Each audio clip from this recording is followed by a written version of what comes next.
Check, check.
Check, check. There we go.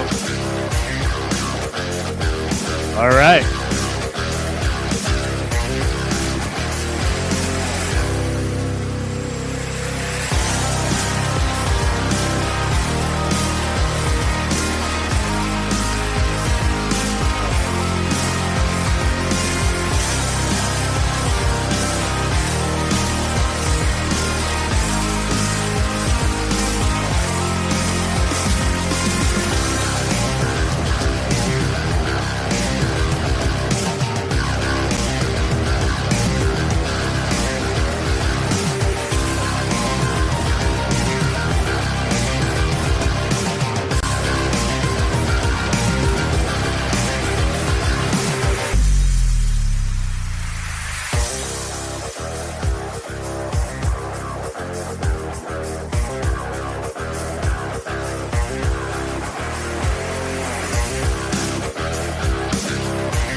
Check, check.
Listen up, sports fans. Your favorite sportsbook, BetUS.com, is back for our 28th year of NFL action. With the industry's biggest sign-up bonus of up to 200%, BetUS offers our members the opportunity to cash in on all your favorite sports, including NFL, NBA, MLB, and more. We've also got hundreds of new casino games, including the coolest new European slots, and our live dealers are waiting for you at the table. Sign up at BetUS.com today to get into the action. BetUS, where the game begins.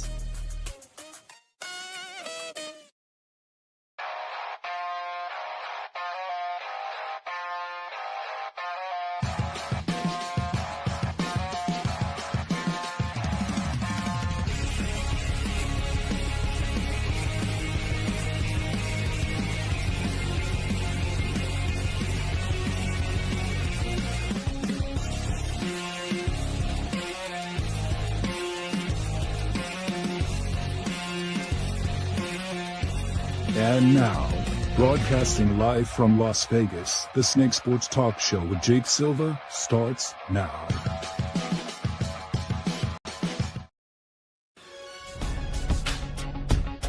Here we go, ladies and gentlemen. We are live. We are ready to go. Technical difficulties officially fixed up here on the Snake Sports Talk Show. Wherever and however you may be watching and listening, thanks for making us part of your day. We got a great show here for you. Jason Starney of Dolphins Wire is going to be joining us, talking Miami Dolphins. I'm excited for this show here tonight. Speaking of the AFC East, I think it's clear the Patriots are knocking on people's door, and I love it. I'm all for it. And there's a lot to really discuss about what the state of the AFC East is all about. So I'm going to start with that. So we just got exactly a look at what a complete, not just 180, but a complete 360 turnaround it has been for the New England Patriots. And you got to love every bit of this. What's different is that the Patriots, this is a completely different coaching scheme. It's a different quarterback. It's not Brady. This team is what it's supposed to look like. Efficient on offense, physical on defense, run the football efficiently. By the way, Travion Henderson, how good did he look? Like 3 touchdowns altogether, 2 on the ground, 1 in the air. This Patriots team has really outdone themselves. There's no question about it with where they're going to be going as a franchise for the future. And what I really like about Mike Vrabel, and this is what I've said to everybody, Mike Vrabel is the kind that can change a culture, a guy that tells it as it is. Many people were not sure what was happening in Tennessee, but you could tell Tennessee really fumbled it. And now New England, because they had to deal with a lot of the crap from Belichick and what he was trying to do, because you know how the relationship between him and Robert Kraft, how bad that was getting. It was like 2 angry old men just kind of breathing down each other's necks. And at the same time, Bill wasn't happy, and neither was a lot of the Patriots fans were happy with the way that this thing was going. And so now I can honestly say this looks a lot better. It looks much more efficient. And I got to say, that's the best looking Patriots team now that we've seen in a long time. Many credits to Mike Vrabel, who's my favorite of Coach of the Year. Josh McDaniels, who even if you bring the band together, Drake May looks better, efficient, confident, and he looks like a top quarterback. Between the draft class of last year, where you had Jaden Daniels, Bo Nix, Michael Penix, and J.J. McCarthy, only about 4 of the 6. Jaden Daniels is now getting hurt. And Michael Penix, whether it's the offensive coordinating that's just piss poor or it's something, but Penix apparently they can't seem to figure it out. And then there's also Bo Nix. Like the offense looks like a diesel engine. It takes a long time for it to get going. You cannot be like that, especially when you're playing against playoff teams. That's just unacceptable. But Caleb Williams and Drake May, it's insane how this looks. So I just really think that between everything that's happening and what we've seen now, this Patriots team, it Drake May, it looks really good. It looks really good. And I think in every aspect of it, I think that the Patriots are really up above schedule than everybody else wants to admit it. So when I look at New England, a complete 360 turnaround, it's insane to me. So I was really impressed. And with the way that Mike Vrabel has carried on about his business and how he really has, made things work, the culture in that building, you could see it. You could see it from everybody. This is the way it's supposed to look like, and this is what it's supposed to be. So Mike Vrabel has really outdone himself. And this Patriots team, they are going to be really aggressive in this division for a long time, especially when you've got Buffalo right now that needs to figure things out, Miami right now that is just completely dismantled, and then you've also got the Jets, who we'll talk about after this. But there is lots to be excited about if you're a New England fan. Renew your season tickets and be prepared for what's to come. Now, do people think that this team is elite? I don't know if it's shown its elite class because of the opponents they've played, but I do believe it's heading in a positive direction, a better direction than many people would want to anticipate. So I thought it was a great win for New England, but overall, it can tell you a lot about the Jets. So let's talk about New York, because I will talk about the Giants here after our interview here, but the Jets, you could totally see this is a dumpster fire. I had asked this, my apologies, of what Jets team am I going to get? And it was clear. You're going to get a team that's going to want to get draft picks. There's no question, in my opinion. You were going to get a team that was clearly going to be getting draft picks. They were clearly in a position of rebuild. And that's the facts. And so the Jets right now, I don't even think Aaron Glenn can honestly coach. He's just a coordinator that is just kind of sitting here for the long run. And I think it's, to me, I think it's interesting how all of this has come about. So my big takeaway with what Aaron Glenn really has done and how, the Jets, where they're going, how that they're really getting just where this organization is. By the way, I think it was interesting. The Jets, there was an issue that ended up being held against the NFL. The league is getting sued because of these talks about the way that these organizations are being graded. I think it's hilarious because one of them is Woody Johnson. And why do you think that is? Because why not? Many of your players, coaches, personnels have spoke terribly about where this is all going. It's not working. And you already know that this organization is just a complete tire fire. And that's where something has to change. But I don't know how this is going to honestly work out. And the Jets, I don't even think that they know either. But I could tell you this, that I know Aaron Glenn feels a lot more like a coordinator. And we can all be okay with that. Because taking a head coaching job, you're watching Vrabel on the other side of the sidelines. You know how he's got everybody controlled in New England. You know exactly how confident Drake May is looking at right now. But that's what it is. It's like when you think of head coach, hopefully in the next couple of weeks, I'll have a really good coach who knows about that for both college and even into the pros. But the biggest takeaway is you're watching Jim Harbaugh, you're watching Mike Vrabel, you're watching Andy Reid. Lots of these culture coaches who understand what that is.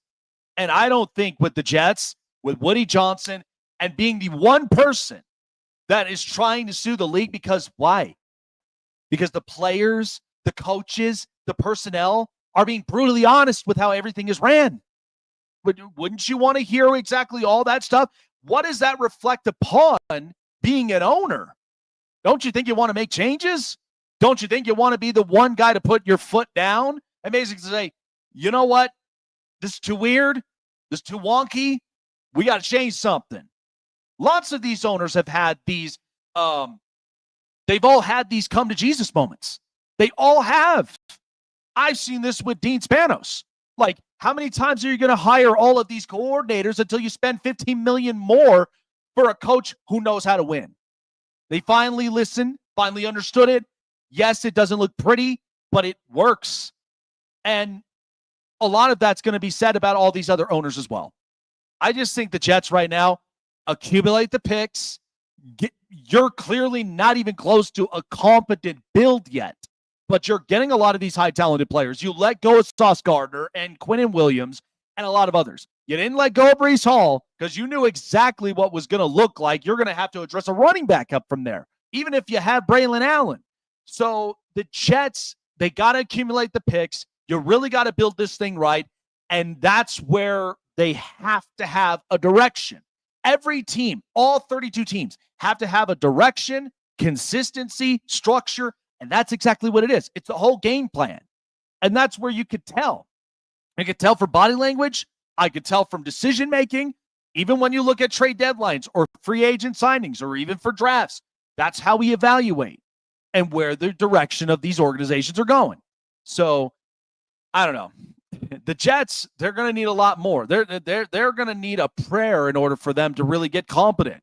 But, yeah, that's my takeaway up from there. All right. Jason Sarney around the corner from here. I'm excited about this. Obviously, like I said, Miami, there's lots to discuss about this. But it is something of figuring out where does Miami go from here. We're going to talk about that here coming up after the break. Plus, Mike Kafka, now being the interim head coach in New York. What does this mean now for the Jets or for the Giants? And how are they going to now proceed with all this? Because now there's quarterback change. Sounds to me like there is something brewing up, and we'll talk about that here later. All righty, folks. Well, like we said, the officially arrived. Well, it's not. We got all that. Our partners at Payday Fantasy to being your go-to number one player pick'em fantasy app. That's right. Not just only on your computers, but also on your mobile devices through Google Play in the App Store. Check it out now. Download it now. Plus, we got a lot of gifts to give you. It's the seasons of giving, and then you're right here up under the holiday seasons. When you sign up, $5 free entry. Free entry, $5 up from there. Plus, when you use the promo code, use the code SNAKE because that's 100% deposit match of up to $100. The more you deposit, the more guarantee that you will get to match it. Check it out for yourselves at paydayfantasy.com. Pick the player when you sign up. Pick the projection. Sit back and relax, watch the game, and get paid with Payday Fantasy.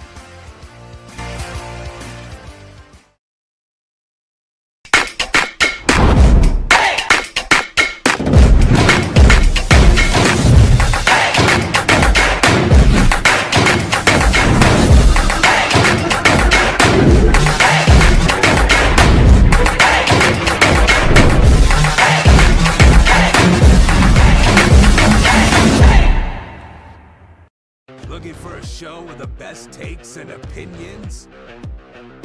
Want a show with the best coverage around the world of sports? Jam-packed with an all-star interview lineup? Then the best place to find it all, sports and entertainment, is right here. Join Jake Silva on the Snake Sports Talk Show, presented by SeatGeek and BetUS. Weeknights at 8 p.m. Eastern, 5 Pacific on Sports Wave Network.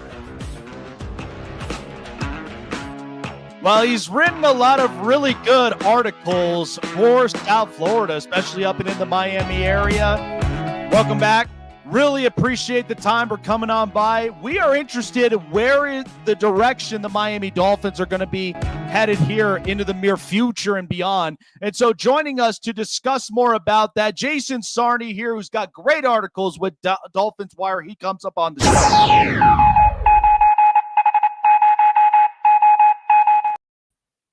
So we're going to get to the heart of this here, Jason. So obviously some shakeups needed to happen. Number one is I'm happy that the way they went about this. So number one, Chris Grier, he's out. And here's my big thing. I know there's been some draft picks that Chris Grier had addressed, like Jalen Phillips and a couple others. They've been hits. The only issue now is trying to build consistency from Miami. I think Miami is a very good, competent team, but it seems like there's times where I get a little bit of like there's a good week and a bad week. And so we know Mike McDaniel, he's an X's and O's guy, very smart, understands offense. But sometimes it's like there's some of those weeks that you got to get everything up and under control.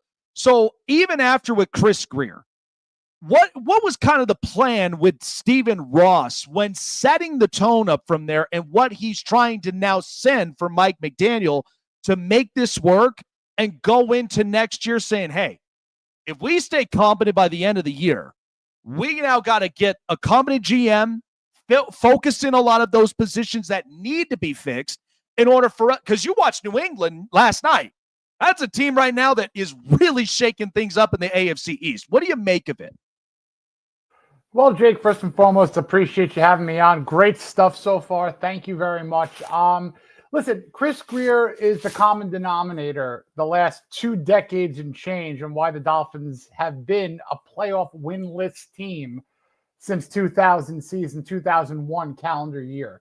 Secondarily, Mike McDaniel is loved by Stephen Ross. There's a lot of confidence that Ross has in McDaniel. And I think what had to happen was you had to let Grier go, because of the draft pick hits that he's made, which are kind of few and far between.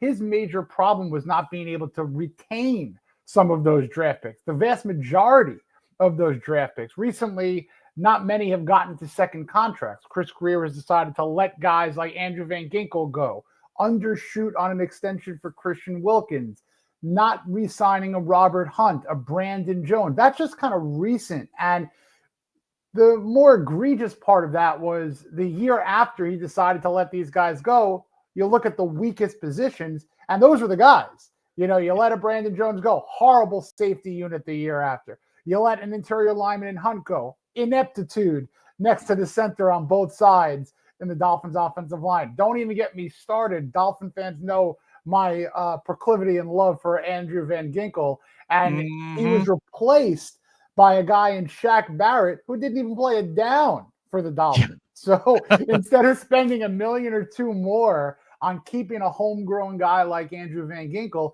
he decided to go get a veteran, almost like they were a team. Oh, we need just one more veteran to go get us a Super Bowl. That's not how you build. You build with keeping guys home, hard-nosed football players who play hurt, play injured. He decided to just let them walk out the door. And the theme with him also is not necessarily who he's picked that hasn't worked out. It's who he's passed on that have become phenomenal football players. And this goes back, Jake, to the 2020 draft. You mentioned earlier the Jets have built all their picks, right?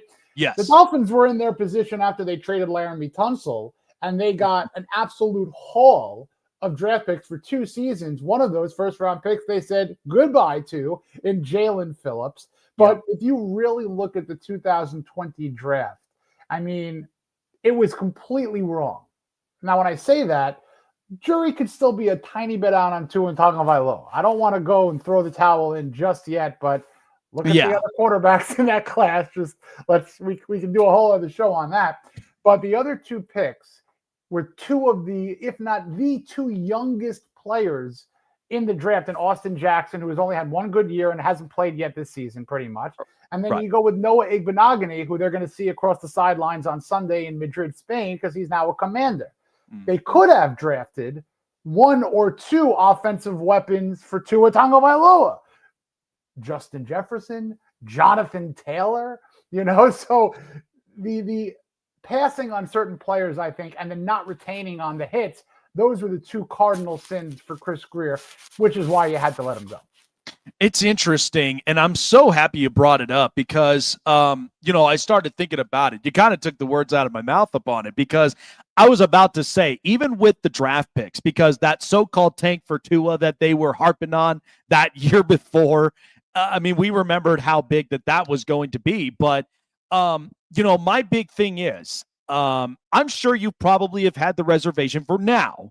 When my thought with Tua is, knowing the injury coming out of college, obviously the hip was going to be one of the main concerns, but the size, how he looks in the pocket, and how he would distribute. My big thing about this is Tua, his greatest trait is getting the ball distributed under 2 seconds. We know that for a fact. And it's mostly those little dinks and dunks that you could usually get yards after the catch for. If you got somebody with those cut ranges, like a Jalen Waddle or somebody of that nature. But the thing is like when you think about big play, I know we've seen this all the time, Jason. I don't want to say he can't make the big play. But when I watch him throw, some of his receivers have to stutter step twice in order to just get to the ball. I watched that against that Kansas City playoff game. I watched that multitude of times. When you think about Tua, because the hardest part is Tua going to be that quarterback that you paid X amount of money for that will get you right up and over the hump? He got you a playoff appearance, but it's like, is he the key answer that's going to at least help out with, even with the offense? I love what McDaniel's done with his career, because you saw this with Brian Flores. They ain't going nowhere. But with the rejuvenation from there, is that kind of that plan that they're like, be patient. We've worked and we've rejuvenated his career the way that it's supposed to be. But now is there kind of something in line that they want to add a little more extra? What do you think? It's kind of a multi-pronged answer here, Jake. First and foremost, when things are absolutely perfect for Tua, he's extremely effective. Going back to 2023, you had an unbelievable dual rushing attack with Raheem Mostert and Devon Achane. I mean, Raheem Mostert's breaking records for the Dolphins scoring touchdowns. Tyreek Hill is going off for 1,700 plus yards, and everything was rocking and rolling. Then, unfortunately, you go to last year, injuries happen, ineptitude on the offensive line. And the other prong of this is that I think Tua's hip injury from college is now starting to rear its ugly head again. That is almost like a degenerative kind of injury where people were worried, all right, year 5, year 6, how is he going to be? Is he still going to have that torque to throw long and powerful? Forget like 50-yard throws, which he could do. It's those 15-yard outs that he's got to zip to get there. And he has that ability at times, but the ability that he does not have is like what we're watching Drake May do, is kind of getting outside of the pocket, extend the play, not necessarily, rely only on his arm. But in this day and age, you kind of need that dual threat at quarterback. You need to be able to, improvise, so to speak. He's not an improvisationist. You said it perfectly. 1 to 2 seconds, get it to a spot, let the receivers do their work. That's his quote-unquote superpower. Throw to the spot, faith in the receiver that they'll get there, and then have fun after the catch. If you're asking him to do what most quarterbacks are able to do now, that's when he kind of gets flustered, and that's where you're seeing league leading or second worst in the league interception numbers. Yeah, absolutely. I got to ask you, though, because one of my biggest thoughts was back into the 24 draft. The Dolphins had the 3rd round pick.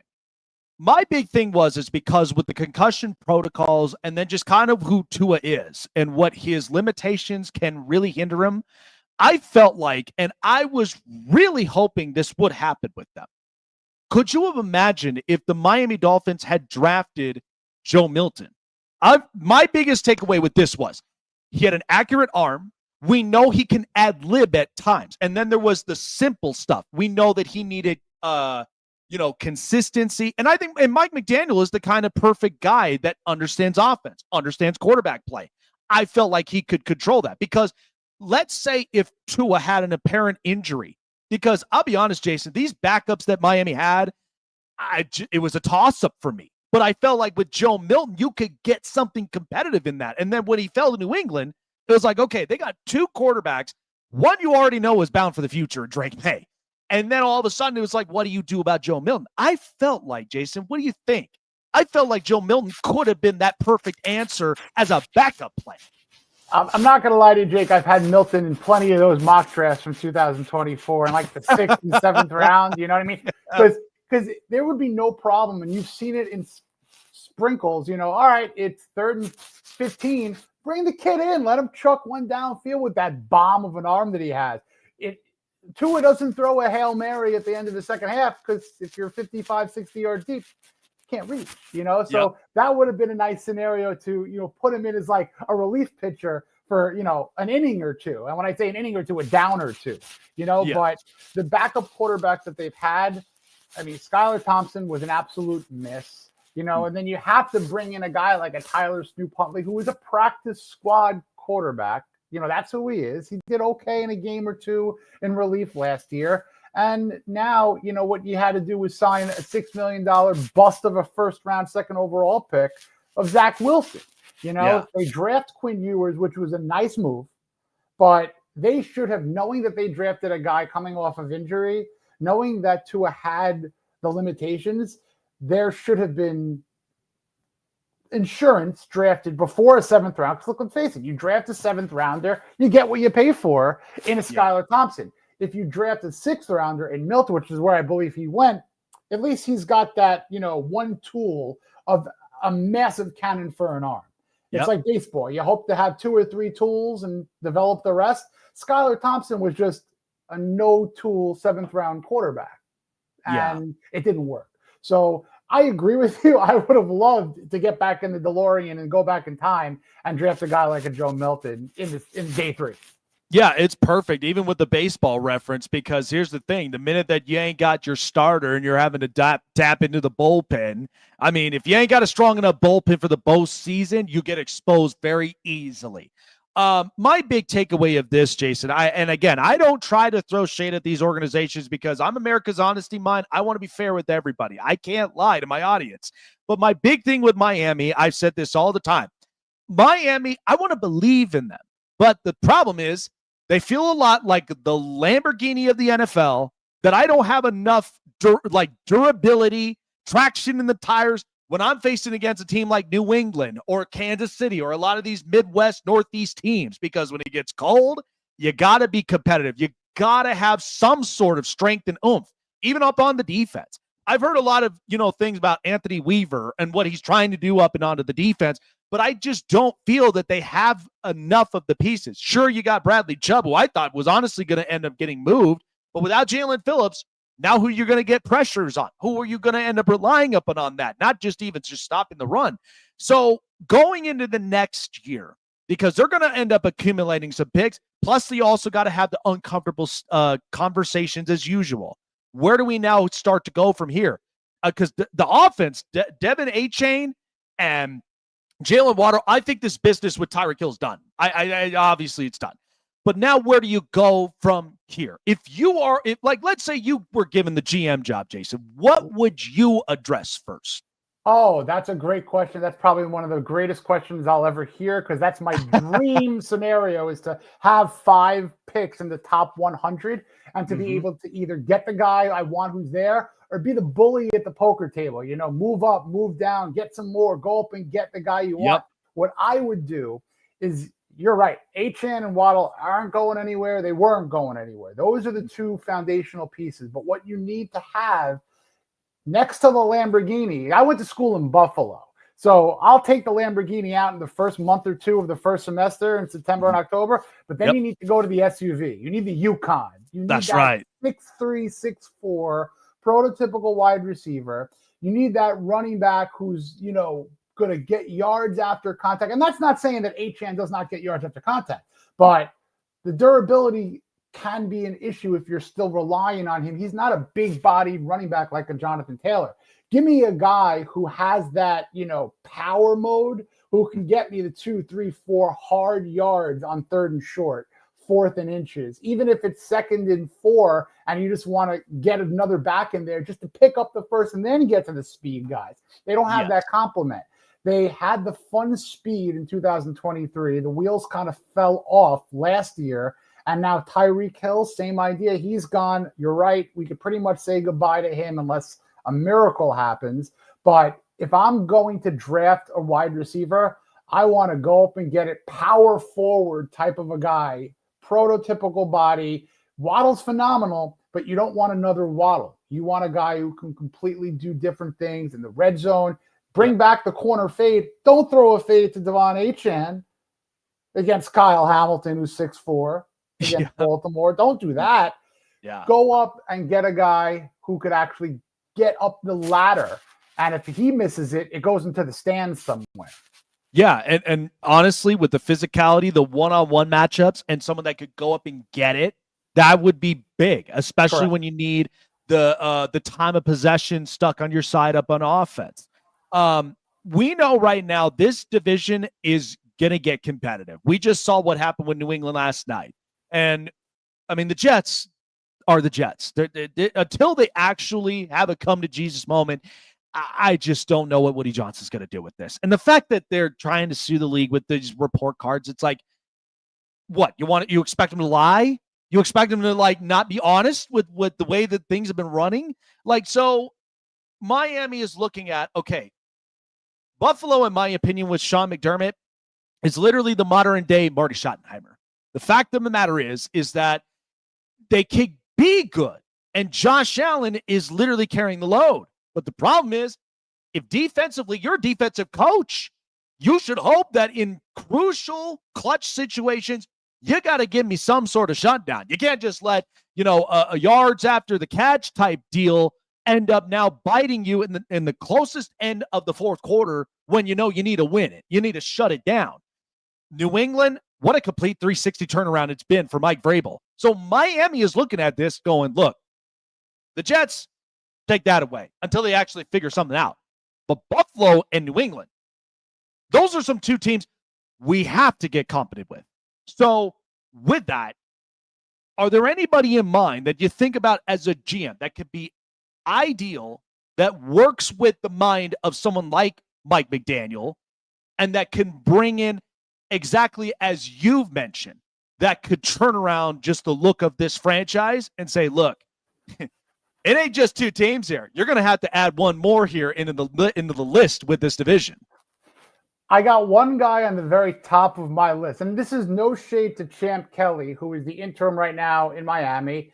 And look, right now it's 50-50 if he's going to retain as the GM and be made the full-time GM, or if they're going to outsource. I'm looking at where it's worked the last several years, and I'm looking at who the best general manager in the league is right now, and Howie Roseman. I want his deputy. I want Alex Halaby.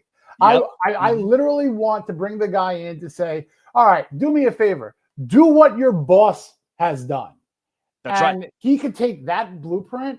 I mean, look, Howie Roseman is coming off the Super Bowl, and he is never content. He's making deals in the offseason, in the draft, week 2, week 7. He is improving his team whenever he has the ability to do that. That's the kind of guy that I want. And this is a very educated, young kind of guy who I think could mesh extremely well for at least 1 year with Mike McDaniel. Because I've been saying this on the podcast that I do in the Dolphins world. If you're going to bring in a brand new GM, I would be phenomenally thrilled with him or her having the ability to say, I'm going to exit interview or retain interview everybody in the shop. If I want to give Mike McDaniel another year, that's the decision. So that person, whoever they bring in, has to have the 100% autonomy to be the general, keep who he wants, fire who he doesn't, hire the way it's in his image. And if that's what happens with McDaniel and he stays, great. If he wants to start fresh and bring in a brand new crew, fine with that too. But Halaby is the type of guy, if you want to go to Tampa Bay, if you want to go to Baltimore and get those kind of deputies, I'm fine with that as well. But Halaby would be my number one. So lastly, I know it's kind of early a bit. We're obviously in week 11, and we know we're not even at the tail end of the season quite yet. We still got more games. Best draft order for the Dolphins to be in.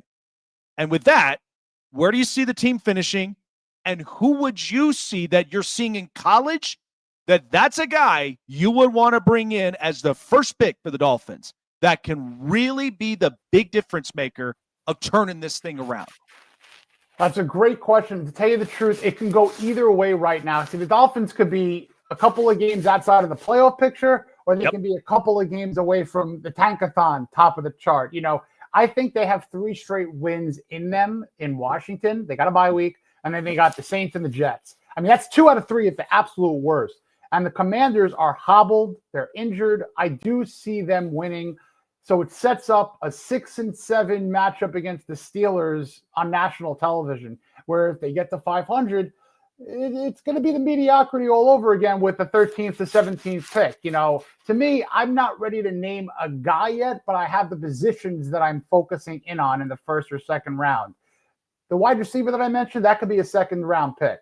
But you need an interior lineman to match up or to be better than who they traded up for to get Jonas Savaiinaia. The idea was there, but he happens to not be playing very well. Now, the rub on that, too, is that you take a right side offensive lineman and you move him to the left side. That could be a reason why he doesn't look very good. So what I'm trying to do in either the first or second round is get the best pure guard that I can. And if it's a left guard, you move Jonah back to the right side. And if it's a right guard, even better, and you make sure that Jonah just develops, because that still can happen. Other than that, you need a lockdown corner. Oh, my God, Jake, does this team need a lockdown corner? Rasul Douglas is a veteran. He's been playing very well, but he was brought in as a rental, a Band-Aid. They are extremely thin in the secondary. And safety, too. I'd add safety into the mix. So guard, safety, cornerback, tall wide receiver have to happen in those top 5 picks. I'd double up on any one of those positions. And it certainly is a draft where you got some secondary guys up out there, lots of good names, and man, wouldn't they just be big-time difference makers, especially when you need a shutdown corner type to where even with Buffalo or even with New England, if they decide to end up getting some speedy receivers, you'll want to lock those down pretty quickly. And so, yeah, it's going to be interesting to watch with Miami, but great stuff. Jason, absolutely love your work, and I know a lot of our audiences here would love to take a look at it up on Dolphins Wire and your podcast. Tell us more about it and where many of the diehard Miami fans watching today can go and tune into your guys' stuff. I appreciate this very much, Jake. It was an absolute blast. Yeah, you can check me out on the Fins Faithful on Wednesdays. We do post-game as well. I also jump on Fins TV. You know, both those guys, Sammy at Fins TV and George over at the Fins Faithful, 2 of my closest friends. They do phenomenal work. So check us out on Fins Faithful Wednesdays, post-game, and also Fins TV on Tuesdays.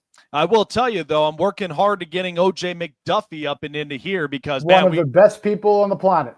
Absolutely, man. Boy, it would be a blast to have him up and in here. But appreciate you for coming on by, Jason. Fins up, and let's see what the rest of the season gives us here this year. Take care, my friend. Appreciate you, Jake. Have a great one. You too. There you go. Yeah, I mean, Miami, there's lots of questions, but hopefully by then we'll get a lot of those answers in the meantime as we're getting closer up to it. Let's get to the news. And now, here we go. Hey, everyone, it's story time. This is the Hot Press. Stuff happening up and into the hot presses as we get into our news topics. As you said before, no chase so far, but he will be returning soon. So taking a look up and into the NFL. So there was actually some talks that were happening up in Atlanta, talking about Michael Penix Jr., where there was a conversation up and into a presser where Michael Penix ended up calling the situation Raheem Morris sounded off on a misappropriated viral clip of Michael Penix, where earlier on he ended up talking about him and his fiance and former coaches as people he has for support because of, unfortunately, some of the competency that's been happening with the offensive play calling. Now, there has been points in where Michael Penix has made decisions that we know were kind of some rookie stuff. But Raheem Morris ended up calling the whole situation a joke that lets you down about how people act online. So Penix has no one on the Falcons coaching staff or roster there for him, and an insinuation that spread on social media over the past few days. So Morris ended up coming up and said, stop looking for stuff on a young man. You don't need this stuff on him. It is what it is. But all of those things people do, it doesn't matter to affect this building. I just feel bad for the kid. I don't want the kid having to deal with stuff that doesn't matter or stuff that's not real. Let his problems be his problems, like third downs. Let's fix those. Don't make up a thing that doesn't exist. So, of course, you could tell that there's tension in the room. There is definitely some tension up and into the room. But I've been saying this. I'm like, where is Zach Robinson in most of this? So that's what's been the question mark. And I think Atlanta, I don't even know how they're going to, truthfully and honestly, really look into this situation. because right now it's just not looking good. And so, and I've been saying this because I don't want to give up my stock on Michael Penix. I really don't. I think Michael Penix, very accurate, strong pocket presence, but at times usually ends up making those dumb rookie mistakes. And we know there's lots of that you really got to end up thinking something has to give. I've been saying this multiple times. So there's been many of those situations that they really, really have to button down. So to really kind of, pivot on it, I just think that, the Falcons, they need to get a new OC. That's all I got to say from it. I just think it's honestly disappointing with the way that things have gone about, with the way the Falcons offense has looked. It's looked mediocre. It doesn't look like the offense itself continues to progress in certain areas. And I just think it's kind of sad, and that's not what you would want in the initial long run. So I think they really have to figure that out. And if they don't, then that's where they're going to find themselves up and in trouble, because that this situation as a whole, it's going to turn out to get worse if you don't fix it. So more news. J.K. Dobbins amongst 3 Broncos here in Denver. As you know, the NFL and CBS crew is going to be out here on Mile High watching the Chiefs at the Broncos. So J.K. Dobbins has been listed as out along with 2 other starters, Pat Surtain and Alex Singleton, against the Kansas City Chiefs, which means that R.J. Harvey, the rookie, is going to end up getting the nod. And hopefully with the Broncos, without Pat Surtain, it is going to be interesting. So R.J. Harvey ended up mentioning about this today, talking about getting the nod. Definitely excited to showcase my running ability. But whatever coach wants me to do, I'm willing to do. It's going to be fun on Sunday. So they're going to be going through running back by committee. And Sean Payton ended up finishing up with this, that Jaleel McLaughlin is ready. It would be difficult to play for 2 seasons and then be inactive. He's one of those guys. He's the first in the building. He'll walk through the practice script and then work out and then be eating breakfast when people are just arriving. So it's going to be a running back by committee type deal for Denver. I honestly do think that Kansas City, it's going to be a competitive game, period. I'm not entirely sure with how this game's going to honestly look like, but I know Kansas City is going to want to come in there with their offensive firepower. I know that it's going to be one of those situations of deals. They really have to look into more closely if they really want to be that competitive. So, I think this is going to be one of those games you're really going to be interested in seeing where the Broncos sit at for their offense. Because if this doesn't look as sharp, that's going to be a problem throughout the entirety of the tail end of the season. And Denver's up on top right now. But if they don't figure that out up on offense, it's a diesel engine, like I said. If you don't get that right, it's going to be a lot of problems. So hopefully with that, it's going to be interesting. Final story leading up and into it. Aaron Glenn, talking about the New York Jets, who ended up losing against the New England Patriots last night. Aaron Glenn ended up saying that there's a possibility about evaluating the quarterback position, including possible quarterback changes. And so Aaron Glenn, we have the interview up from here. Here's what he had to say. We'll pull it up here for you in just a moment. But I'm really curious to see exactly what he says up from here. Okay. All right. Let me get this shared up from here. All right, and here's Aaron Glenn. Here was Aaron Glenn discussing about the quarterback situation. Over this mini bye, might you consider a quarterback change? You know what? I'm evaluating everything, Rich, to be honest with you. I'm evaluating myself, the players, schematics, coaches. I'm evaluating everything. So I don't want to just place everything on that that one situation. I'm just looking at everything because as a head coach, that's my job, all right, to make sure that I put this team in the best position to go win games. Well, sorry to say, but it's not really putting them in positions to really win. It's putting them in positions to where you really got to end up evaluating your future. Because right now it's wonky, it's weird, and the Jets, I just don't know what the Jets they think that they're doing. So, as odd as it is, I mean, you kind of have to go with the flow up from it from here. But like I said, you're going to be accumulating some draft picks. And who knows with where you're going to end up. You're going to end up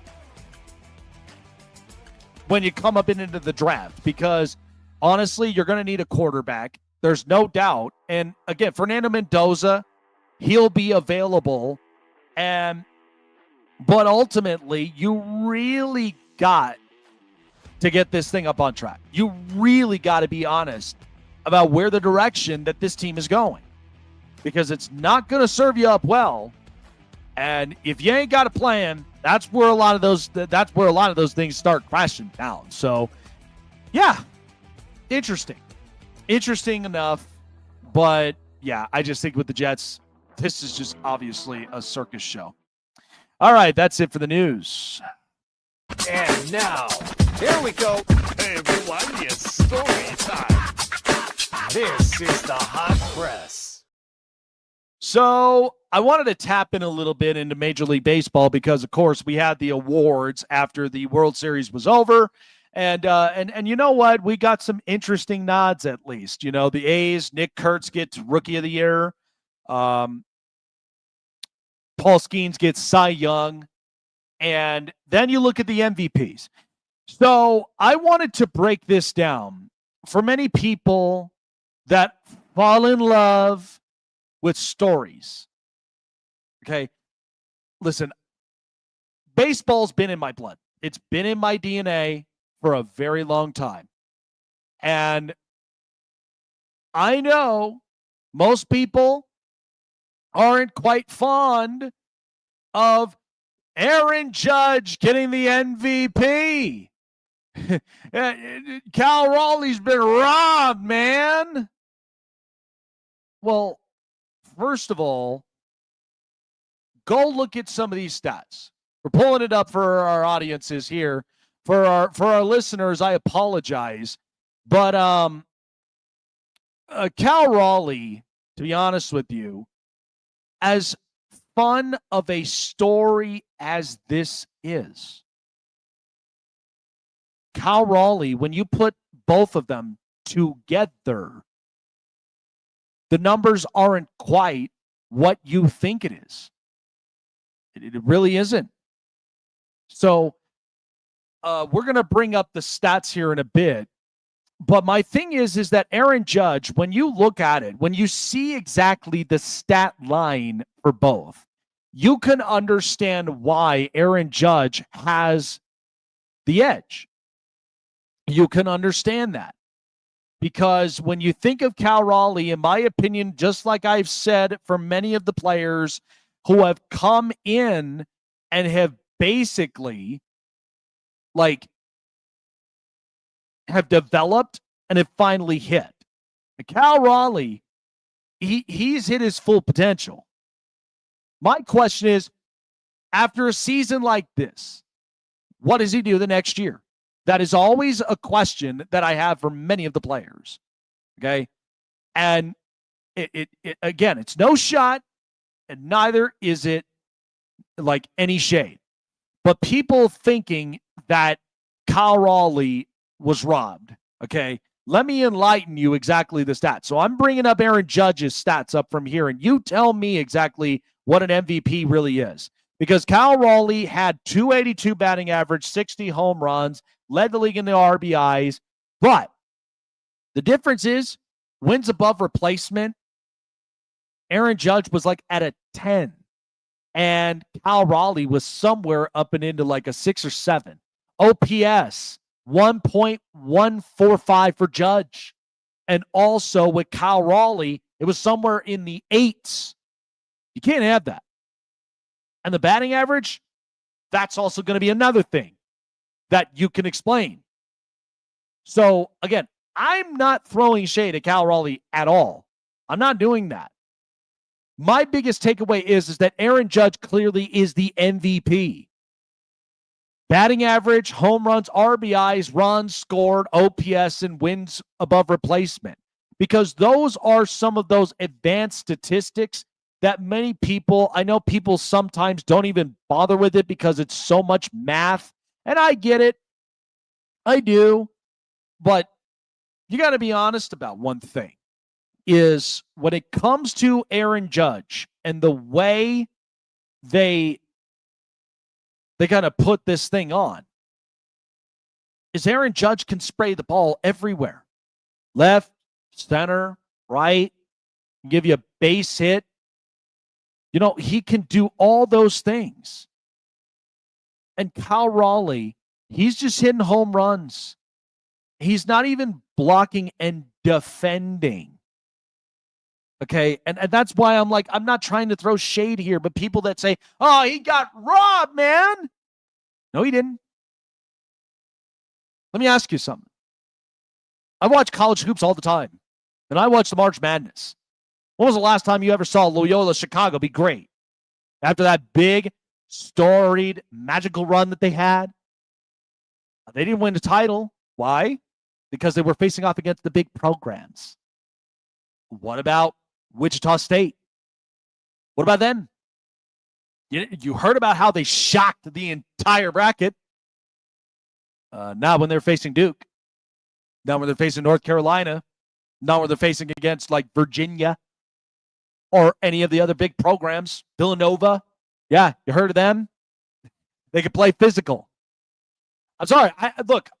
Listen, I don't love stories. I like them. There's a difference. I don't love the stories because here's the thing. When you fall in love with a story, chances are the next year you're going to be upset. And the expectations, forget about it. You're going to be left upset. You're going to be left disappointed. You're going to be left with all those things. That's just the truth. And second, okay, the reason I like stories is because they are fun. They're meant to be fun. But what does Cal Raleigh look like next year? Is he going to hit 60 home runs again? Is he honestly going to end up getting a better batting average than Aaron Judge? I'm going to tell you this right now. I'm being America's honesty mind because I cannot lie. I don't think Cal Raleigh is going to put up the same numbers like he did this year. I'm sorry. That is the craziest stat that they've ever put.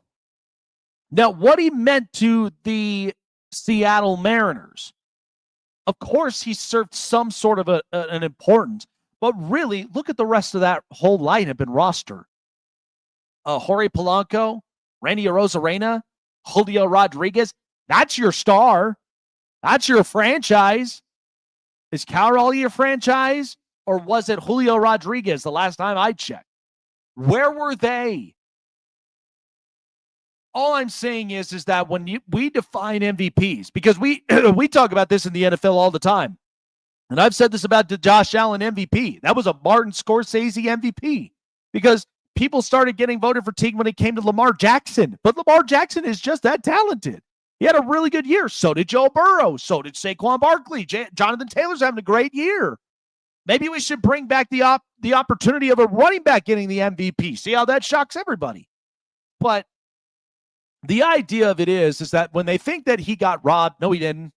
That was just the vote, and ultimately it was close. And at the same time, you knew Aaron Judge is clearly the MVP. There's no denying it. Shohei Ohtani was a unanimous decision. Everybody all knew he was winning MVP, home runs, batting well, pitching as well. One of the reasons why the Dodgers, it was crucial when they won the World Series back-to-back. Okay? That's all it comes down to. Like, you want to sit there and say that Cal Raleigh for the next 10 years saying he got robbed at the MVP, you go right ahead. Go ahead and stress yourself out upon it. I'm not, because I've seen it. Stories like that oftentimes will tell you exactly what they really are. And you should believe in it. Enough said. I'm not going to argue it.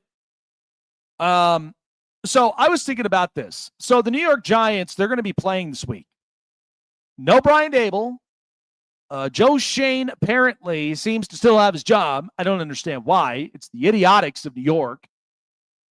But Mike Kafka is going to be the interim coach. Now, Mike Kafka had a decision that he made, and he's going to put in Jameis Winston, which is smart because concussion protocols for Jackson Dart, it's pretty severe. You know that. You and I both know that. That's a smart move. Mike Kafka has been around in the league. By the way, you also have heard he's had interview jobs with head coaching jobs as well. Now, whether he took them or they denied, he's been in there. He's been in there in those conversations, and he's been in there in the interview processes. So we all know. But Mike Kafka, in my opinion, the way that I'm going to look at the Giants this week is a few things. One, am I seeing the New York Giants have a completely different offensive scheme after Dable left, or is it still the same? Number two is Kafka, because, again, he's going to be put into this scenario where he's going to be pressurized, he's going to be stressed, he's going to be tested. Can he match up to that? Because the Giants know they're going to need a coach. And I feel like with what they're doing right now with this whole organization and with the GM and Joe Shane, I don't know. Okay, just like the Jets, I don't know. So the two of them just complete each other in harmony. But Kafka, on the other hand, because he's been well-respected around in the league, we know that for a fact. But I'm just curious into how he's going to handle a lot of those operations, because that's not very easy to do, especially when you have to end up changing quarterback because one's on concussion protocol, and that's not really going to look. That's not going to be a good look on you. So I will say it's I will say it's going to be just an interesting watch. And I'm going to be looking for everything. I'm going to be looking at scheme looks, change-ups when you need to have them, and what Kafka is going to honestly do. Because, again, does that buy you potentially of a coaching job that you may not end up needing to address? Or is Kafka not cut out for it? So those are the questions we are left to understand. So the Giants are going to be an interesting watch, in my opinion, with the way that this is looking. But I am curious because that is going to mean a lot. It's going to mean a lot for the Giants, and hopefully this will be one of those games that I'm sure could understand a few things. Was it Dable, or was it because it was just the mediocrity and everything happening in New York? Because all this talk about Belichick, I ain't doing it. I mean, John Gruden, you could take a dab at it because at least he's a culture coach. Mike McCarthy could be an interesting he could be an interesting name out there. But the last thing that you want is guys like Steve Spagnuolo. Why would you want to go nostalgic? You really think that these guys are honestly going to end up working? And by the way, that so-called ferocious defensive front that you've been harping about all season long, yeah, in 10 games, that whole defensive front collectively has only had 3.5 sacks. That's not good. That's not good. Should have moved one of those guys, knowing you were going to be into this predicament, and now you're in it. No takebacks, by the way. It's not unfortunate, but that's the reality of the game. All right, good show. I was really happy we got the technical difficulties done and out the way. Really appreciate everybody for coming on by. Shout out to Jason Sarney for coming on by talking Dolphins. Really appreciated his time here up on the show. Great stuff. Next week is going to be loaded fun. I'm excited to share that there with you. You're on the Snake Sports Talk Show. Have a great rest of your weekend, and we'll see you guys next week on the next episode of the Snake Sports Talk Show. Take care, everyone.